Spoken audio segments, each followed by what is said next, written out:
Ողջույն բոլորին, գնում ենք քաղաքի կենտրոն զբոսնելու։ Միգուցե որոշ խանութներ էլ կմտնեմ, դեռ պլանինգ չունեմ, կտեսնենք։ Այս տարի Ստրասբուրգում լավ շոկ եղավ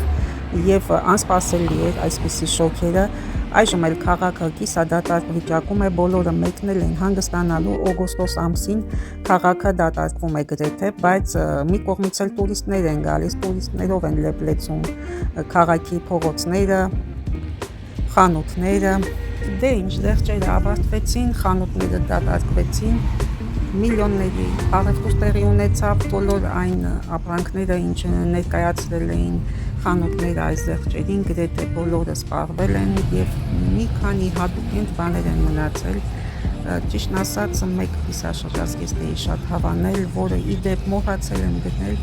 եւ այս պահի դրությամբ մեծ հույս ու հավատով գնում եմ այդ կիսաշրջազգեստի հետևից, եթե իմն է, ապա ինձ կսպասի հաստատ։ Խանութներում արդեն ցուցադրված է նոր աշնանային հավաքածուն, բայց մարդիկ չկան, դատարկ է խանութները, միայն ես էի ու վաճառողները, այդ իսկ պատճառով չնկարեցի, որովհետև բոլորի ուշադրությունը ինձ վրա է սևեռված միակ հաճախորդի։ Դե ինչ, ես արդեն տանն եմ եւ պատրաստվում եմ ցույց տալ ձեզ իմ կատարած գնումները, թե ինչ եմ գնել, քիչ հետո կնայենք, բայց մինչ այդ նայենք իմ լուքը H&M-ից տաբաթը եւ այս տոպիկը եւ գնել եմ նաեւ սպիտակ կիսաշրջազգեստ։ Այս տարվա H&M-ի հավաքածուն ինձ շատ դուր եկավ ամառային կոլեկցիան, հիմա ցույց կտամ, թե ինչ կիսաշրջազգեստ եմ ես գնել H&M-ից։ Ահա այն, այս կիսաշրջազգեստն եմ գնել, շատ լավն է, սպիտակ, բազիկ կիսաշրջազգեստ, այս կիսաշրջազգեստից պետք է բոլորը ունենան իրենց պահարանում, թե կանայք, թե աղջիկները, թե աղջնակները, որովհետև ամենաբազիկ հագուստն է, բացատրեմ ինչու, այն կարծես տրանսֆորմեր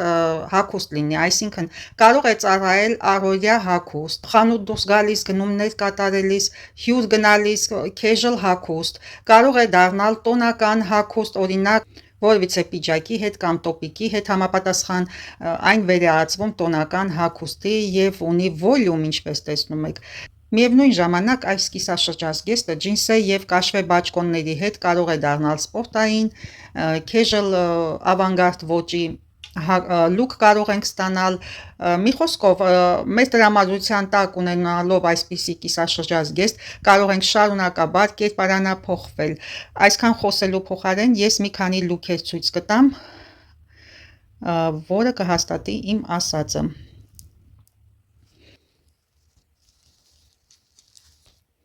15 եվրո արժեր այս կիսաշրջազգեստը զեղչով, իրական արժեքը 30 եվրո էր։ Կտրոնը արդեն պետք չի, կգցեմ, խանութը H&M, դե ասացի արդեն վստահ եմ, որ այս կիսաշրջազգեստը պահելու եմ իմ զգեստապահարանում եւ կտրոնը դեն նետելու ժամանակն է։ Հիմա կհեռացնեմ այս սպիտակը եւ արդեն կփորձեմ այս կիսաշրջազգեստը, կարծում եմ ավելի հետաքրքիր է հագած վիճակում, քան կախված վիճակում։ Գեղեցիկ թափվող վոլյումով կիսաշրջազգեստ, կարելի է նաեւ հագնել այս տոպի հետ, ինչու ոչ, առօրյայում։ Հիմա հագնեմ պիջակով այս կիսաշրջազգեստը, տեսնենք արդյոք կդառնա տոնական հագուստ լուք։ Ունեմ երկու սպիտակ պիջակ, մեկը վերջերս էի գնել այս բախրամայովը Zara-ից, իսկ այս մյուսը որտեղից եմ գնել, այո, դարձյալ Zara-ից, Լյոնից Վուշից պիջակ է, հիմա փորձեմ, ինձ թվում է այս մյուսի հետ ավելի տոնական տեսք կունենա, որտեվ Լյոնը այնուհանդերձ ավելի casual ոճի է, ծովափնյա լուք կարելի է ստանալ, ինչու ոչ, ծովափնյա քաղաքներում այսպես կիսաշրջազգեստներով նույնպես շատ հաճախ է հանդիպում լուքեր, իմիջիայլոց սպիտակ գույնը շատ են սիրում բոլորը, ոչ միայն ֆրանսիացիները, այլ նաև իտալացիները եւ առհասարակ եվրոպացիները, նկատել եմ դա, ավելի շատ սպիտակ են սիրում, քան բեժ, բաց գույների սիրահար են, մուգ, սև այդքան էլ չեն սիրում, բայց սպիտակը բեժը գերակշռում է եւ մասնավորապես սպիտակը ամռանը շատ եմ նկատում, հիմա փորձեմ պիջակները։ Պիջակ համար առաջին Լյոնից պիջակն եմ հագել, կարծես վատ չի նայվում, ընդհանուր առմամբ վատ չի։ Հիմա փորձեմ Հաջորդը մյուսը։ Սա էլ երկրորդ տարբերակը սպիտակ պիջակի։ Ինձ ավելի շատ դուր եկավ այս տարբերակը, ավելի տոնական է, ավելի համահունչ է այս գեղեցիկ կիսաշրջազգեստի հետ, ավելի յուրահատուկ տեսք ունեցավ, կհամաձայնեք երևի թե ինձ հետ, գեղեցիկ է այնպես չէ։ Ինձ շատ դուր եկավ։ Հիմա փորձեմ այս կիսաշրջազգեստը ես գիտեք ինչի հետ,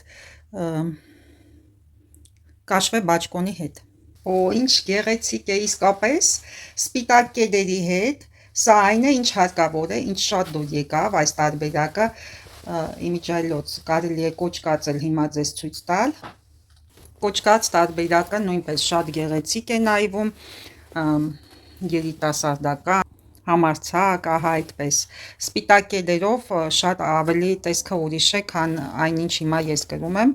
բնականաբար եւ համապատասխան շարֆիկով որևիցե։ Այ օրինակ սա եւ պլյուս սպիտակ կեդերը մինչեւ անձրևներ գալը շատ լավ աշնանային լուք է, կարելի է ասել, կարելի է նաեւ սպիտակ պայուսակ կրել, ինչու ոչ, կարելի է որպես տարբերակ այս իմ վինտաժային սալամանդր պայուսակը կրել, նույնպես շատ լավ է նայվում այս լուքի հետ, նույն շոկոլադե երանգը ունի ինչ իմ բաճկոնը, իդեպ վինտաժային պայուսակներ ես նույնպես շատ եմ սիրում, եւ ինչպես այս դեպքում է մոդելը զամբյուղիկ հիշեցնող բագետային մոդել է, ինչը այս տարի կրկին նորաձև են այս բագետային մոդելները, ոճային լուք է իմիջիայլոց, այս տարբերակը ինձ բոլորից շատ դուր եկավ։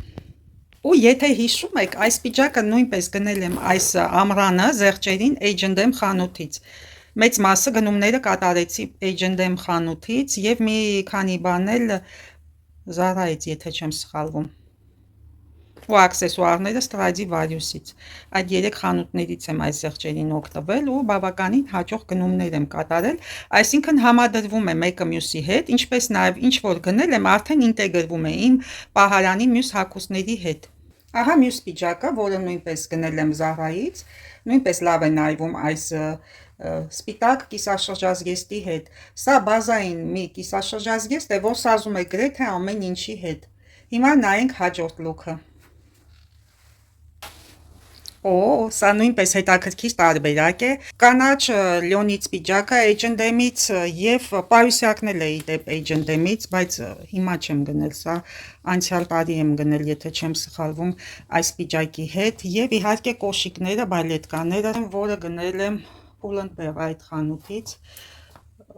Ճիշտ եւ ճիշտ գույնը համընկնում է այս պայուսակի հետ։ Նույնպես հետաքրքիր լուք է, կարծում եմ։ Լավ է նայվում կանաչի հետ սպիտակը, իդեպ այս կանաչ պիջակը ես միշտ եմ կրում սպիտակ հագուստների հետ եւ սա նույնպես կարող է հետաքրքիր տարբերակ հանդիսանալ այս գունային գաման, իդեպ մեկնաբանություններում եկեք քննարկենք ում որ լուքն է ավելի շատ դուր եկել, ինձ էլ է հետաքրքիր ձեր կարծիքները իմանալ, խնդրում եմ անպայման գրեք, թե որը ձեզ ավելի շատ դուր եկավ, եկեք քվեարկենք միասին։ Եվ ահա այն պիջակը, որը գնեցի այս ամռան Զեղչերին H&M խանութից, նույնպես տակը սևի հետ կլասիկա է եւ միշտ է գեղեցիկ, դա անվիճելի փաստ է։ Այս տրենչի հետ նույնպես սազեց այս կիսաշրջազգեստը։ Այս սպիտակ կլասիկ կիսաշրջազգեստը գրեթե համադրվեց ամեն ինչի հետ, բայց կարելի է նաեւ Պարահանդես գնալուց էլ կրել այս կիսաշրջազգեստը, այնքան գեղեցիկ է, այնքան եթերային, մի խոսքով ինքներդ էլ համոզվեցիք, որ անվիճարկելի տարբերակ է, որպես բազային հագուստ լինելու մեր պահարանում։ Եվ աստաղը մինչև վերջը։ Եվ սա այն դեպքն է, որ շորը սպասեց հենց տիրոջը, որովհետև հիմա բացատրեմ ինչու, երբ գնացի խանութներ, գնումներ կատարելու, ես առաջին հայացքից աչքս ընկավ այս կիսաշրջազգեստը, բայց գնեցի ուրիշ բաներ, հետո եկա տուն, հիշեցի, որ մոռացել եմ, եւ փորձել եմ էլի մի քանի բաներ, որոնք չեմ գնել այս կիսաշրջազգեստի հետ, բայց լավ էր որ վերադարձա հենց մի հատ իմ չափը մնացել էր պատկերացնում եք այն որ ասում է վերցրու ու վազիր այդպիսի իրավիճակ էր հենց իմ չափը իմ ուզած կիսաշրջազգեստը այնպես որ իմ ուզած կիսաշրջազգեստը իմ չափսը սпасել էր ինձ ի զարմանս ինձ այդպես ստացվեց ինչի համար ես շատ ուրախ եմ ջինսային կտորների հետ նույնպես շատ գեղեցիկ է այս սպիտակը Ջինսից պաճկոններ ունեմ մի քանիսը, բայց այս պահին հավաքված է դեռևս աշնանային ձմեռային զգեստապահարանը, ես հավաքում եմ սեզոնի վերջում, տեղադրում եմ ամառայինը, որ հեշտ գտնեմ իրերը իրար վրա լցված չլինի եւ այս պահին միայն սա է ձեռքիս տակ, թեպետ այդքան էլ ջինսային չէ, բայց համենայն դեպս զգացվում է, որ այս գունային գաման նույնպես գեղեցիկ է եւ կարճ բաճկոնների հետ ջինսից ավելի ինձ դուր կգա բնականաբար սա ուղղակի եւս մի տարբերակ է որ կարելի է քննարկել նույնպես մասնակցում է մեր այսօրվա բենեֆիսին այսպես կարող եմ ասել քվեարկեք անպայման որ տարբերակը ձեզ ամենաշատը դուր եկավ ինձ էլ է շատ հետաքրքիր հետաքրքրությամբ կկարդամ ձեր բոլոր մեկնաբանությունները Սպիտակ կեդերը կարծես ստեղծված լինեն այս նմանատիպ այսպիսի կիսաշրջազգեստների համար, որովհետև եթե հագնեմ բարձրակրում կոշիկներ, կլասիկան ավելի կուժեղանա, բայց մեզ պետք է իջեցնել լուքը կլասիկայից առօրյա casual տարբերակ որպես եւ ջինսերի հետ դա այն է, ինչ հարկավոր է։ Իդեպ սա էլ է Zara-ի պիջակներից մեկը, սրա հետ կա նաև շալվարիկը, բայց նայեք, ջինս չի, կտոր է, վերնաշապիկի դիզայնով պիջակ է և կտորը խտություն չունի, ինչպես ջինսերը, տեխաս էինք ասում մենք այս կտորներին, բայց տեսեք կրկին վերադարձել է նորաձևություն այս կտորները, չնայած միշտ էլ երևի ակտուալ են եղել, ինչպես ջինսերը Այստեղ կապիչներ, շատ լավ մոդել է այս բաճկոնը, իստաբաթի հետ իդեալական է։ Դե արդեն ցանկացած տիպի վերնաշապիկի հետ նույնպես այս կիսաշրջազգեստը շատ ակտուալ է բնականաբար, այս մյուս գույնի հետ էլ շատ լավ կլինի, վարդագույն և սպիտակ տրիկոտաժից բլուզիս հետ, իդեպ սա էլ է Zara-ն,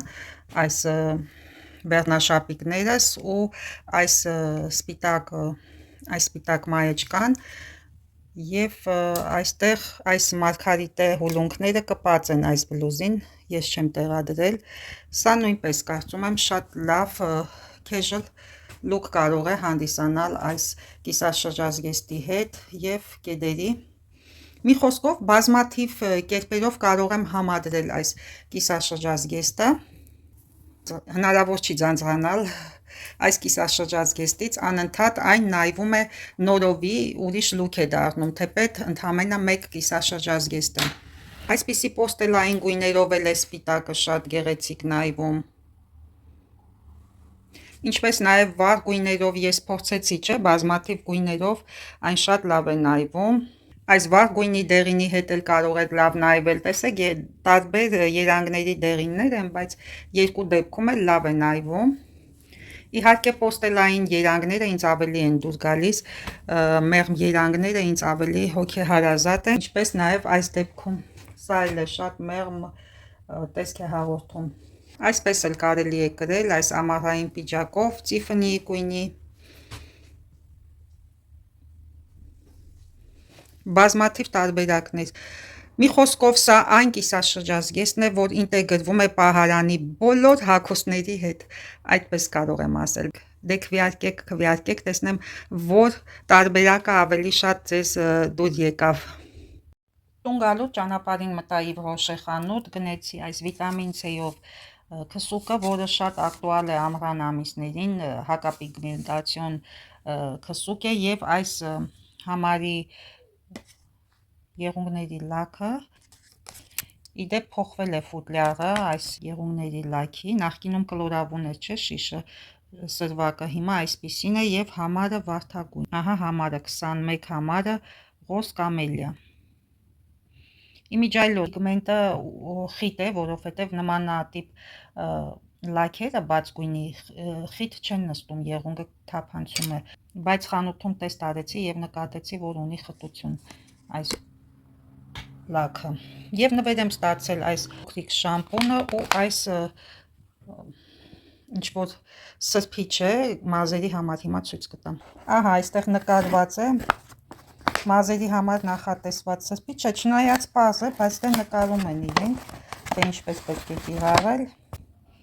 Դե արդեն պարզ է, ոսագլխի հատվածն է, սա էլ ոլորվելով գալիս կոճկվում է այստեղ մազերը չորացնելու նպատակով, ծառայում է կարծես գլխարկ սրբիչ, այսպիսի տեսք է ունենում ինչ որտեղ։ Ծովափ գնալուց էլ երևի հարմար է, որովհետև մի սրբիչով մարմինդ է սրբում, երկրորդն էլ չես տանի բնականաբար մազերիդ համար այդքան վեշ տանել։ Բայց կտորա ափսոս, որ իրական սրբիչ տարբերակը չեն դրել, այլ սինթետիկ բան է, որ ես փշակարում եմ, երևի թե սա ես չեմ օգտագործի։ Եվ ինչ վլոգ առանց բիժուտերիայի։ Իմ վլոգները մեծամասամբ բիժուտերիա են ներկայացնում, եւ այս զարդերը ես ձեռք եմ բերել այս ամառային գնումների ժամանակ, եւ ահա այս մատանիները հիմա կներկայացնեմ փոքր ինչ ուշացումով, բայց ոչինչ, վերջերս եմ ձեռք բերել։ Սովորաբար հագուստը, զարդերը եւ աքսեսուարները մենք ձեռք ենք բերում այնպիսին, ինչպիսին արդեն ունենք, մեզ սազում է, մեր ոճն է եւ այլն, եւ սա այդ դեպքն է, ահա այս մատանի տիպի ես ունեմ եւս մեկը, դիզայնով ու ստիլիստիկայով շատ նման է այս մյուսին։ Իմ ոճն է այս մատանին եւ երբ հանդիպեց երկրորդ տարբերակը ես գնեցի, որովհետեւ հնարավոր է որ կորի, հնարավոր է որ քարը պոկվի, ենթադրենք նախորդի, կամ էլ մետաղի գույնը ենթադրենք թափվի, այդ իսկ պատճառով ես ձեռք բերեցի ճիշտ նույնատիպ այս մատանին, քանի դեռ հանդիպել է, արկա է, բայց այդքան էլ նույնը չէ, ճիշտ է նմանատիպ է, բայց նույնը չէ, եթե նայում եք ճիշտ է ստիլիստիկայով, դիզայնով նույնն է, բայց կառուցվածքորեն տարբերություն կա, եթե նկատում եք այս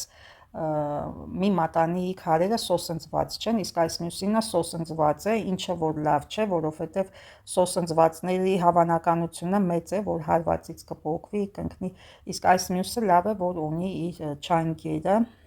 Նաև այստեղ այս մանր կրիստալները, եթե նկատում եք այս մանր կրիստալները, աստրիկների մեջ են արված, դիզայնը մի քիչ այլ է։ Իսկ այստեղ պարզապես կրիստալատոպիա է, բայց ինչև է, ընդհանուր առմամբ կարծես նույն մատանին լինի։ Պատկերացրեք, որ փոխ տնեմ, ոչ մեկ չի հասկանա, որ սրանք երկու տարբեր մատանիներ են, այդքան նման են։ Սա մի քիչ ավելի գմբեթաձև է, բարձրոտ է, իսկ այս մյուսը մի փոքր ավելի լայն է, բայց քաշով, ծավալով նույնն են, ուղղակի սա մի փոքր բարձր է, իսկ սա մի փոքր լայնն է։ Դա է նաև տարբերությունը, բայց ընդհանուր առմամբ երկուսն էլ ինձ դուր են գալիս։ Փոխ կկրեմ։ Երկուսի մետաղն էլ արծաթագույն է, ինչպես նկատում եք։ Արժեքը 10 եվրո էր այս մատանի, բայց զեղչվել էր 50%-ով։ Այս մատանին էլ էր նույն արժեքի, դարձյալ 10 եվրո արժեր եւ զեղչվել էր 50%-ով եւ ինչպես տեսնում եք մատանիի դիզայնը Ալյա Կարտիե, Ալյա Սվարովսկի հայտնի բրենդների դիզայնով է պատրաստված եւ սա այն դեպքն է, որ այս մատանին կարելի է բացի ճկույթից կրել բոլոր մատերի վրա եւ հետաքրքիր կնայվի բոլոր մատերի վրա։ Օրինակ մեծ մատի խորթավոր է նայվում։ Նաև այս մատին,